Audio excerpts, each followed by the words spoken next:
Court ಅದನ್ನು stuck down ಮಾಡ್ತು. Supreme court ಅದನ್ನು ಸ್ಟಕ್ ಡೌನ್ ಮಾಡ್ತು. ಈಗ ನಮ್ಮ ಸಂಖ್ಯೆಗಳ ಬಗ್ಗೆ ವ್ಯತ್ಯಾಸಗಳೇನಿದೆ, ಅವರು ಬಂದಿಲ್ಲ ಅಂದ್ರೆ ಅವರು ಬರ್ದಲೇ ಇರೋದನ್ನ ಹೇಳ್ತಾರೆ, ಬರಬೇಕಾಗಿತ್ತು, ಮಾಡಬೇಕಾಗಿತ್ತು. ಯಾವ ಪ್ರತಿ ಮನೆಗಳಿಗೂ ಭೇಟಿ ಕೊಡ್ಬೇಕಾಗಿತ್ತು. ಇಲ್ಲದೆ ಹೋದ್ರೆ ಸೆನ್ಸಸ್ ಅಲ್ಲಿ ಮೀನಿಂಗೇ ಇಲ್ಲ. 2% ಕೊಟ್ಟು ಸುಪ್ರೀಂ ಕೋರ್ಟ್ ಸ್ಟಕ್ ಡೌನ್ ಮಾಡೋಕ್ಕಿಂತ 3% ಎಕ್ಸ್ಟ್ರಾ ಇಲ್ಲಿ ಕಮಿಷನ್ನೇ ರೆಕಮೆಂಡ್ ಮಾಡಿದೆಯಲ್ಲ. ಸರಿ, ನಾನು ಈ ಪ್ರಶ್ನೆಯನ್ನ ಬಿಜೆಪಿ ಹಾಗೆ ಜೆಡಿಎಸ್ ವಕ್ತಾರರು ಇಬ್ಬರಿಗೂ ಕೇಳ್ತೀನಿ. 3 ಅಲ್ಲಿದ್ದ ಲಿಂಗಾಯತರಿಗೆ 5% ಇತ್ತು, ಈಗ 7% ಶಿಫಾರಸು. 3B ಅಲ್ಲಿದ್ದ ಒಕ್ಕಲಿಗರಿಗೆ 5% ಇತ್ತು, ಇದೀಗ 8%. ಅಬ್ಜೆಕ್ಷನ್ ಯಾಕೆ ಅಂತ ಹೇಳಿ, ಅದಕ್ಕಿಂತ ಮುಂಚೆ ಒಂದು ಕ್ವಿಕ್ ಕ್ವೆಶ್ಚನ್ ನಾನು ಪ್ರದೀಪ್ ಸರ್ನ ಕೇಳ್ತೀನಿ. ಪ್ರದೀಪ್ ಸರ್, ನಾನು ಹಿಂಗೆ ಲಿಂಗಾಯತ ಸಮುದಾಯದ ಮತ್ತೋರ್ವ ಮುಖಂಡರ ಜೊತೆ ಮಾತನಾಡುವಾಗ ಈ ಉಪ ಪಂಗಡಗಳ ಸಂಖ್ಯೆಯನ್ನ ತೀರಾ ಕಡಿಮೆ ತೋರಿಸಿದ್ದಾರೆ. ಫಾರ್ ಎಕ್ಸಾಂಪಲ್, ಇದರಲ್ಲಿ ಜಂಗಮ ಲಿಂಗಾಯತ ಅಂತ ಹೇಳಿ ಕ್ಯಾಟಗರಿ ಕೊಟ್ಟಿದ್ದಾರೆ, ಕೇವಲ 44,000 ಜನ ಇದ್ದಾರೆ ಅಂತ ಹೇಳಿ ಲೆಕ್ಕ ಕೊಡಲಾಗಿದೆ. ಇದರ ಜೊತೆಗೆ ಸಾದರ ಲಿಂಗಾಯತರು ಲೆಕ್ಕ ಕೊಟ್ಟಿದ್ದಾರೆ, ಸಾದರ ಲಿಂಗಾಯತರದ್ದು ಕೂಡ ಕೇವಲ 67,000 ಅಂತ ತೋರಿಸಿದ್ದಾರೆ. ಇದೆಲ್ಲ ಪ್ರಾಕ್ಟಿಕಲಿ ನಂಬಲಿಕ್ಕೆ ಒಪ್ಪಲಿಕ್ಕೆ ಸಾಧ್ಯವಾಗದ ಸಂಖ್ಯೆ ಅನ್ನೋದು ಆಕ್ಷೇಪ, ನಿಜವಾದು ಅಂತ. ನಾನು ಇಲ್ಲೇ ತಮ್ಮ ಕ್ವೆಶ್ಚನ್ ಅಲ್ಲಿ ಒಂದು ಉತ್ತರ ಇದೆ. ಇಡೀ ರಾಜ್ಯದಲ್ಲಿ 29,000ಕ್ಕಿಂತ ಹೆಚ್ಚು ಗ್ರಾಮಗಳು ಇದಾವೆ. ಒಂದು ಗ್ರಾಮದಲ್ಲಿ ಕನಿಷ್ಠ 3-4 ಜಂಗಮರಿದ್ದಾರೆ. 3-4 ಜನ ಆದ್ರೆ ಎಷ್ಟು ಜನಸಂಖ್ಯೆ ಆಯ್ತು ಒಂದು ಅಂದಾಜಲ್ಲ ಹೇಳ್ತಾರೆ. ಒಂದು ಎರಡನೇದು ಏನಂದ್ರೆ, ವೀರಶೈವ ಲಿಂಗಾಯತ ಸಮುದಾಯ ಬಗ್ಗೆ ಇವರು ಜನಸಂಖ್ಯೆ ಕಡಿಮೆ ತೋರಿಸ್ತಾ ಇದಾರಲ್ಲ, 66 ಲಕ್ಷ ಜನ.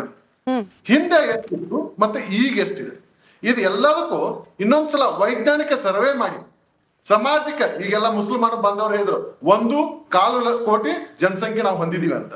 ಅವೆಲ್ಲವೂ ಸತ್ಯಾಸತ್ಯ ಹೊರಗೆ ಬರುತ್ತಲ್ವಾ. ನಾವು ಇವತ್ತೇನು ಕದ್ದು ಮುಚ್ಚಿ ಯಾವುದೋ ವ್ಯವಸ್ಥೆ ಮಾಡ್ತಲ್ಲ, ನಾವ್ ಅದನ್ನ ಸರ್ವೆ ಅಂತ ಹೇಳ್ತಾ ಇಲ್ಲ. ತಾವು ಇನ್ನೊಂದ್ಸಲ ವೈಜ್ಞಾನಿಕ ಸರ್ವೆ ಮಾಡಂತ ಹೇಳ್ತಾ ಇದ್ವಿ. ಇಲ್ಲಿ ನೋಡಿ, ಇಷ್ಟು ಗೊಂದಲ, ಈ ಸಮೀಕ್ಷೆಯಷ್ಟು ಗೊಂದಲ ಇಲ್ಲಿವರೆಗೆ ಯಾವುದೇ ಸಮೀಕ್ಷೆಯಲ್ಲೂ ಆಗಿಲ್ಲ. ಈ ಸಮೀಕ್ಷೆ ಇಷ್ಟೊಂದು ಗೊಂದಲ ಆದ್ಮೇಲೆ ಮತ್ತೊಂದ್ಸಲ ಸರ್ಕಾರ ಎಚ್ಚೆತ್ಕೊಂಡು ಮತ್ತೊಂದು ವೈಜ್ಞಾನಿಕ ಸರ್ವೆ ಮಾಡೋದ್ ಮುಖಾಂತರ ಏನ್ ತಪ್ಪೇನಿದೆ? ಸರ್ಕಾರ ಇವತ್ತೇ ಮತ್ತೆ ವೈಜ್ಞಾನಿಕ ಸರ್ವೆಗೆ ಶಿಫಾರಸು ಮಾಡಲಿ. ವೈಜ್ಞಾನಿಕ ಅಂದ್ರೆ ಹೆಂಗೆ ಪ್ರದೀಪ್ ಅವರೇ? ಈಗ ಆಯೋಗದವರು ಪಟ್ಟಿಯಲ್ಲಿ ಕೊಟ್ಬಿಟ್ಟಿದ್ದಾರಪ್ಪ, ನಾವ್ ಎಷ್ಟು ಜನ ಡೆಪ್ಯೂಟ್ ಮಾಡಿದ್ವಿ, ಹೆಂಗೆಲ್ಲ ಲೆಕ್ಕಾಚಾರ ಹಾಕಿದ್ವಿ, 50ಕ್ಕೂ ಹೆಚ್ಚು ಕ್ವೆಶ್ಚನ್ಗಳಿತ್ತು, ನಮ್ಮ ವರದಿ ಕೂಡ ವೈಜ್ಞಾನಿಕವೇ ಅಂತಾನೆ ಅವರು ಹೇಳ್ತಿದ್ದಾರೆ. ವೈಜ್ಞಾನಿಕ ಅಂದ್ರೆ ಇನ್ ಹೆಂಗ ಮಾಡೋದು ತಮ್ಮ ಪ್ರಕಾರ? ಕಾಂಗ್ರೆಸ್ ಶಾಸಕರಾಗಿರ್ಬೋದು ಅಥವಾ ಕಾಂಗ್ರೆಸ್ ಕಾರ್ಯಕರ್ತರಾಗಿರ್ಬೋದು, ಮತ್ತೆ ಇಡೀ ಯಾಕಂದ್ರೆ ವೀರಶೈವ ಲಿಂಗಾಯತ ಸಮುದಾಯದ ಜನರು ಕೂಡ ಹೇಳ್ತಾ ಇರೋದಿಷ್ಟೇ, ನಮ್ಮನೆಗೆ ಭೇಟಿ ಕೊಡಿಲ್ಲ, ನಮ್ಮನೆಗೆ ಭೇಟಿ ನೀಡಿಲ್ಲ. ಇಡೀ ಮತ್ತೆ ನಮ್ಮ ಒಂದೇ ವೀರಶೈವ ಲಿಂಗಾಯತ ಕಮ್ಯುನಿಟಿ ಅಲ್ಲ, ರಾಜ್ಯದ ಬಹುತೇಕ ಜನಾಂಗದವರು ಕೂಡ ಹೇಳ್ತಾ ಇದಾರೆ ನಮ್ಮನೆಗೆ ಭೇಟಿ ನೀಡಲಂತ ಗಣತಿ ಇದು. ಹಾಗಾಗಿ ವೈಜ್ಞಾನಿಕವಾಗಿ ನೀವು ಸರ್ವೆ ಮಾಡಿ ಅನ್ನೋದೇ ಎಲ್ಲರೂ ಒತ್ತಾಯ ಇದೆ. ಹಾಗಾಗಿ ಸರ್ಕಾರ ಇವತ್ತು ಮಾಡ್ಲಿ, ತಪ್ಪೇನಿದೆ? ಸರಿ, ಈಗ ಚಂದ್ರಶೇಖರ್ ಅವರು ಉತ್ತರ ಕೊಡ್ಲಿ. 3A 5% ಇದ್ದಿದ್ದು 7% ರಿಸರ್ವೇಷನ್, 3B 5 ಇದ್ದಿದ್ದು 8% ರಿಸರ್ವೇಷನ್. ನೀವು ಹೆಂಗೆ ಕೂಡಿ ಕಳೆದು ಲೆಕ್ಕ ಹಾಕಿದ್ರು ಕೂಡ ನೀವು ಸಂಖ್ಯೆಯಲ್ಲಿ ವ್ಯತ್ಯಾಸ ಆದ ನೀವು ಕ್ವಶನ್ ಮಾಡಿ ಬೇಡ ಅನ್ನಲ್ಲ. ಬಟ್ ರಿಸರ್ವೇಷನ್ ಇಂದ ಉಪಯೋಗ ಆಗತ್ತೆ ಅನ್ನೋದು ನಿಜವೇ ಆದ್ರೆ ರಿಸರ್ವೇಷನ್ ಪರ್ಸೆಂಟೇಜ್ ಹೆಚ್ಚು, OBC-ಗಳಿಗೆ 34% ಇತ್ತು, 51 ಮಾಡ್ತೀವಿ ಅಂತ ಹೇಳಿ ಶಿಫಾರಸ್ ಮಾಡ್ತಿದ್ದಾರೆ. ಆಕ್ಷೇಪ ಯಾಕೆ? 100% ಮಾಡ್ಬಿಡಕ್ಕೆ ಹೇಳಿ ಮೇಡಮ್, ಆಗತ್ತಾ? Practically possible? ಏನ್ ಇಂದಿರಾ ಸಾಯ್ನಿ ಇದ್ರ ತೀರ್ಪಲ್ಲಿ ಏನ್ ಹೇಳಿದೆ ಸುಪ್ರೀಂ ಕೋರ್ಟ್? 50% ಕ್ರಾಸ್ ಮಾಡೋಂಗಿಲ್ಲ ಅಂತೇಳಿ. ಆ ಕಡೆ ತಿಳ್ಕೋದ್ರು ತಮಿಳ್ನಾಡು ಆಗಿರ್ತಕ್ಕಂಥ 16% 1994 ಸುಪ್ರೀಂ ಕೋರ್ಟ್ ಅಲ್ಲಿ ಬಿದ್ದಿರೋ ತೀರ್ಮಾನ ಆಗಿಲ್ಲ. ಆಮೇಲೆ ಸಮೀವುಲ್ಲಾ ಸ್ವಲ್ಪ ರಾಂಗ್ ಇನ್ಫಾರ್ಮೇಶನ್ ಕೊಟ್ರು. ನಮ್ಮ ಇದನ್ನು ಕೂಡ ಇದ್ರಲ್ಲಿ ಸುಪ್ರೀಂ ಕೋರ್ಟ್ ಅಲ್ಲಿ ತೀರ್ಮಾನ ಆಗಿರ್ತಕ್ಕಂಥದ್ದಲ್ಲ, ಆಂಧ್ರ ಗವರ್ಮೆಂಟ್ ಸ್ಟಕ್ ಡೌನ್ ಮಾಡ್ತು. ಮತ್ತೆ ಹೋಗಿರ್ತಕ್ಕ ಅಪೀಲ್ ಕೂಡ ಇವತ್ತು ಪೆಂಡಿಂಗ್ ಕೊಟ್ಟಿರೋದೆ, ಯಾವುದು ಕ್ಲಿಯರ್ ಆಗಿಲ್ಲ. ಪ್ಲೀಸ್ ಮಾತಾಡ್ಬೇಕಾದ್ರೆ ನಾನು ಮಾತಾಡಿಲ್ಲ ಸರ್, ಪ್ಲೀಸ್ ಸಮಾಧಾನ. ನೋಡಿ, ನೀವು ಆಗ ಸಾದರ ವಿಚಾರದಲ್ಲಿ ಹೇಳ್ತಾರೆ, ಸಾದರ ಲಿಂಗಾಯತ ವಿಚಾರದಲ್ಲಿ ಇವತ್ತು ಇವ್ರದೇ ಶಾಸಕ ಬಸವರಾಜ್ ಶಿವಗಂಗಾ ಚನ್ನಗಿರಿ ಅವ್ರು ಏನ್ ಹೇಳಿದ್ರು?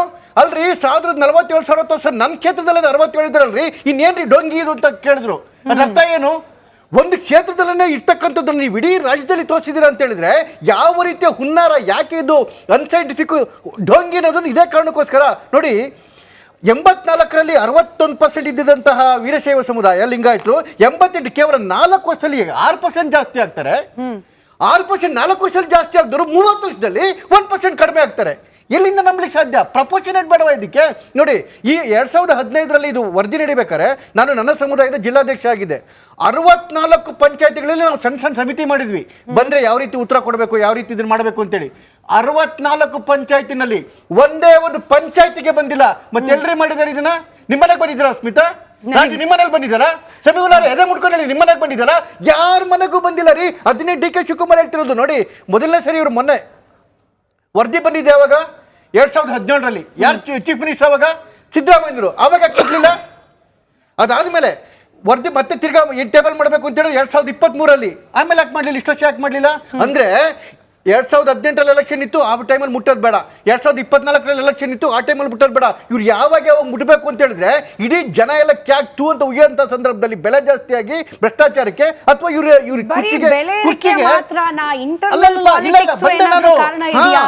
ಕುರ್ಚಿಗೆ ಬೆಂಕಿ ಬಿದ್ದಾಗ ಕುರ್ಚಿಗೆ ಡೌನ್ ಬರೋಣ. 61,68,652 ಒಕ್ಕಲಿಗರ ಸಂಖ್ಯೆ ವರದಿಯಲ್ಲಿ ಉಲ್ಲೇಖ ಮಾಡಲಾಗಿದೆ. ವರದಿಲಿ ಉಲ್ಲೇಖ ಮಾಡಿದಿರಿ, ಕ್ರೀಮಿ ಲೇಯರ್ ಅಂತ ಇರ್ತವೆ.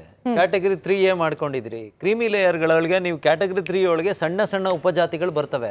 ಯಾರಿಗೆ ಸಿಂಹ ಪಾಲು ಹೋಗ್ತದೆ ಅದನ್ನ ನಾವು ಯೋಚನೆ ಮಾಡ್ಬೇಕಾಗ್ತದೆ. ನೋಡಿ, ಬಡವರು ಮಕ್ಕಳಿಗೆ ಮೀಸಲಾತಿ ಸಿಗಬೇಕಾಗಿರುವಂತ ವಿಚಾರಗಳು, ಅದನ್ನೇ ಮನಗಂಡು ದೇವೇಗೌಡರು ಅವತ್ತು 4% ಮುಸಲ್ಮಾನರು ಕೊಡ್ಬೇಕು ಅಂತ ಹೇಳಿದ್ದು. ಇಡೀ ದೇಶದಲ್ಲಿ ಯಾರು ಕೂಡ ಮಾಡದಂತ ಕೆಲಸನ ದೇವೇಗೌಡರು ಅವತ್ತು ಮಾಡಿದ್ರು. ಅದೇ ರೀತಿ ಇಲ್ಲಿ ಕ್ರೀಮಿ ಲೇಯರ್ಲಿ ಬಡವರಿಗೆ ಈಗ SC/ST ಅಂತ ಮಾಡ್ತೀರಿ. ST ಕಳೆದ ಬಾರಿ ST-ಲೇನೆ ಎಡಗೈನವರು ಬಲಗೈನವರು ಮಧ್ಯೆ ನಡೆದಂತ ಕದನಗಳಿದಾವಲ್ಲ, ಇನ್ನೂ ಒಂದು ಹೆಜ್ಜೆ ಹೋಗಿ ಪಾಪ ಲಂಬಾಣಿ ಜನಾಂಗದವರು ಒಂದು ಹಂತಕ್ಕೆ ಹೋಗಿ ಕಡೆಗೆ ಬೆಂಕಿ ಇಡುವಂತ ಪರಿಸ್ಥಿತಿ ನಿರ್ಮಾಣ ಆಗೋಯ್ತ್ರಿ. ನೀವು ಜಾತಿಗಳ ಮಧ್ಯೆ ಬೆಂಕಿ ಇಡೋ ಪ್ರಯತ್ನ ಮಾಡಬೇಡಿ. ರಾಜ್ಯ ಸರ್ಕಾರ ಕರೆಕ್ಟ್ ಕ್ರೀಮಿ ಲೇಯರ್ಗಳಿಗೆ ಎಷ್ಟೆಷ್ಟು ಹೋಗ್ಬೇಕು ಅದ್ರ ಬಗ್ಗೆ ಚಿಂತನೆ ಮಾಡಿ. ಅದನ್ನ ಬಿಟ್ಬಿಟ್ಟು ಜನಗಳನ್ನ ನೀವು ದಂಗೆ ಎಬ್ಬರಿಸ್ಬಿಟ್ಟು ನೀವು ಮಾಡ್ಕೊಂಡಿರುವಂತ ಹಗರಣಗಳು, ಬೆಲೆ ಏರಿಕೆ, ಸ್ಕ್ಯಾಂಡಲ್ಗಳು, ಸೆಷನ್ ಅಲ್ಲಿ ನಿಂತು ನೀವು ಸಿಡಿಗಳ ಬಗ್ಗೆ ಮಾತಾಡ್ತೀರಿ. ಇಂಥವನ್ನೆಲ್ಲ ನಾಳೆ ಚರ್ಚೆಗೆ ಎಲ್ಲಿ ಬರ್ತದೋ ಅಂದ್ಬಿಟ್ಟು ಜನಗಳನ್ನ ದಾರಿ ತಪ್ಪಿಸಿ ದಿಕ್ ತಪ್ಪಿಸುವಂತ ಒಂದು ಪ್ರಯತ್ನಕ್ಕೋಸ್ಕರ ಇವತ್ತು ಜನಗಳ ಮಧ್ಯೆ ಜಾತಿ ಮಧ್ಯೆ ಜಾತಿಗಳ ಮಧ್ಯೆ ಒಡೆದಾಡಿಸ್ಲಿಕ್ಕೆ ಇಲ್ದೇ ಇರೋಂಥ ವರದಿಗಳನ್ನ ನಿಮ್ಮಷ್ಟಕ್ಕೆ ನೀವೇ ನಿಮಗೆ ಬೇಕಾದಂಗೆ ತಯಾರಿ ಮಾಡ್ಕೊಂಬಿಟ್ಟು 2017, 2023, ಇವತ್ತು 2025 ಬಂದೈತೆ. ಪ್ರತಿಯೊಬ್ಬ ಇವತ್ತು ಇಡೀ ಭಾರತ ದೇಶದಲ್ಲಿ ಅಲ್ಲ, ಕರ್ನಾಟಕ ರಾಜ್ಯದಲ್ಲಿರೋ ಪ್ರತಿಯೊಬ್ಬ ನಾಗರಿಕನ ಮನೆಗೂ ಹೋಗಿ ನೀವೇ ಮೈಕಿಡಿ ಮಾಧ್ಯಮದವರು. ಯಾರ ಮನೆಗೆ ಹೋಗಿ ಜಾತಿ ಬಗ್ಗೆ ಕೇಳಿ ಸೆನ್ಸಸ್ ಮಾಡಿದ್ದಾರೆ ಅಂತ ಹೇಳಿ. ಇಲ್ಲೇ ಕೂತಿರುವಂತ ನಾವು 5 ಜನಗಳ ಮನೆಗೂ ಯಾರು ಬಂದಿಲ್ಲ. ಇಂಥ ಪರಿಸ್ಥಿತಿ ಇದ್ದಾಗ ಈ ಸರ್ಕಾರ ಈ ಮಟ್ಟಕ್ಕೆ ಇಳಿದು ವ್ಯವಸ್ಥೆನ ಕುಲ್ಗೇರಿಸುವಂತದ್ದು, ಸಮಾಜದಲ್ಲಿ ಬೆಂಕಿ ಇಡುವಂತ ಕೆಲಸ ಮಾಡ್ತಾರಂತ ಸರ್ಕಾರಕ್ಕೆ ನಾಚಿಕೆ ಆಗ್ಬೇಕು. ಇವ್ರದೇ ಮಿನಿಸ್ಟರ್, ಒಂದೇ ನಿಮಿಷ, 5% ಇಲ್ಲ 95% ಬಿಟ್ಟಿದ್ದಾರೆ, 5% ಇವ್ರಿಗೆ ಬೇಕಾದಂಗ್ ಮಾಡ್ಕೊಂಡಿದ್ದಾರೆ. ಇವರೇ ಸರ್ಕಾರದ ಮಿನಿಸ್ಟರ್ ರಾಮಲಿಂಗಾರೆಡ್ಡಿ ಅವರು ಹೇಳ್ತಾರೆ ನಮ್ಮನ್ನ ಸರಿಯಾಗಿ ಸಮೀಕ್ಷೆ ಮಾಡಿಲ್ಲ ಅಂತ. ನಾಚಿಕೆ ಆಗಲ್ಲ ಸಿದ್ದರಾಮಯ್ಯ ನೋಡ್ರಿ, ಅವ್ರ ಸೆನೆಟ್ ಮೆಂಬರ್ ಅವರ ಇದ್ರಲ್ಲಿರುವಂತ ಮಂತ್ರಿಗಳ ಅದನ್ನ ಒಪ್ತಾ ಇಲ್ಲ ಅಂದ್ರೆ